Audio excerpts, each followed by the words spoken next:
Audio Jungle.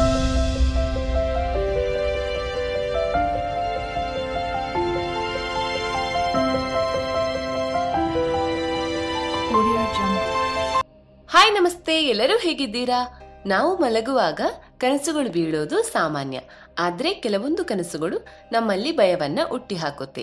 ಅಂತಹ ಕನಸುಗಳಲ್ಲಿ ಬೆಂಕಿಯ ಕನಸು ಕೂಡ ಒಂದು. ಹಾಗಾದ್ರೆ ಇವತ್ತಿನ ವಿಡಿಯೋದಲ್ಲಿ ಕನಸಲ್ಲಿ ಬೆಂಕಿಯನ್ನು ನೋಡುವುದು ಅಂದ್ರೆ ಅದರರ್ಥ ಏನು ಅಂತ ತಿಳಿಯೋಣ. ಇನ್ನು ಕನಸಿನ ಅರ್ಥ ಮತ್ತು ವ್ಯಾಖ್ಯಾನದ ಪ್ರಕಾರ ಬೆಂಕಿಯ ಕನಸನ್ನ ಒಳ್ಳೆಯದು ಮತ್ತು ಕೆಟ್ಟದ್ದು ಅಂತ ಹೇಳ್ಬೋದು. ಅಂದ್ರೆ ಅದು ಸಂದರ್ಭವನ್ನ ಅನುಸರಿಸಿ ಅದರ ಅರ್ಥವನ್ನ ಹೇಳ್ಬೋದು. ಹಾಗಾದ್ರೆ ಬನ್ನಿ, ವಿಭಿನ್ನ ಸಂದರ್ಭಗಳಲ್ಲಿ ಕನಸಲ್ಲಿ ಬೆಂಕಿಯನ್ನು ನೋಡುವುದು ಅಂದ್ರೆ ಅದರರ್ಥ ಏನು ಅಂತ ಒಂದೊಂದಾಗಿ ತಿಳಿಯೋಣ.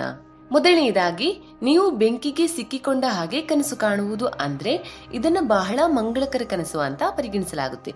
ಈ ರೀತಿ ಕನಸು ಬಿದ್ದರೆ ನಿಮ್ಮ ಮಾನಸಿಕ ಒತ್ತಡಕ್ಕೆ ಪರಿಹಾರ ಸಿಗುತ್ತೆ ಅಂತ ಅರ್ಥ. ಅದು ಮಾತ್ರವಲ್ಲದೆ ವೃತ್ತಿ ಜೀವನದಲ್ಲಿ ಸಹ ಬೆಳವಣಿಗೆಯನ್ನ ಕಾಣಬಹುದು. ಇನ್ನು ವಿದೇಶಕ್ಕೆ ಹೋಗುವ ಅವಕಾಶ ಕೂಡ ಸಿಗುತ್ತೆ ಎಂಬ ಅರ್ಥವನ್ನ ಈ ಕನಸು ನೀಡುತ್ತೆ. ಎರಡನೆಯದಾಗಿ, ನೀವು ಬೆಂಕಿಯನ್ನು ನಂದಿಸುವ ಕನಸು ಅಂದ್ರೆ ಅದು ಒಳ್ಳೆಯದಲ್ಲ.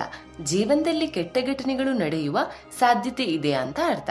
ಇದರಿಂದ ಅನೇಕ ರೀತಿಯಲ್ಲಿ ಕಷ್ಟಗಳು ಹೆಚ್ಚಾಗುತ್ತೆ. ಅದು ಮಾತ್ರವಲ್ಲದೆ ನಿಮ್ಮ ಸಂಬಂಧ ಸಹ ಹಾಳಾಗುತ್ತೆ ಎಂಬ ಅರ್ಥವನ್ನ ಇದು ನೀಡುತ್ತೆ. ಮೂರನೆಯದಾಗಿ, ನಿಮ್ಮ ಕನಸಲ್ಲಿ ಆಫೀಸ್ ಅಥವಾ ನೀವು ವ್ಯವಹಾರ ಮಾಡುವ ಸ್ಥಳದಲ್ಲಿ ಬೆಂಕಿ ಬಿದ್ದ ರೀತಿ ನೀವು ಕನಸು ಕಾಣುವುದು ಅಂದ್ರೆ ಇದನ್ನ ಕೂಡ ಶುಭ ಸೂಚನೆ ಅಂತ ಪರಿಗಣಿಸಲಾಗುತ್ತೆ. ಇದರರ್ಥ ನೀವು ಜೀವನದಲ್ಲಿ ಬೆಳವಣಿಗೆಯನ್ನ ಕಾಣಬಹುದು, ಮುಖ್ಯವಾಗಿ ವ್ಯಾಪಾರದಲ್ಲಿ ಲಾಭ ಸಿಗುತ್ತೆ ಎಂಬ ಅರ್ಥ.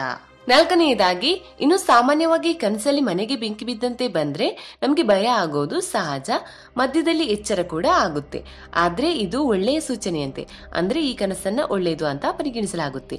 ಈ ರೀತಿಯ ಕನಸು ಕಂಡ್ರೆ ನಿಮ್ಮೆಲ್ಲ ಸಮಸ್ಯೆಗಳು ಸದ್ಯದಲ್ಲೇ ಪರಿಹಾರ ಆಗುತ್ತೆ ಅಂತ ಅರ್ಥವಂತೆ.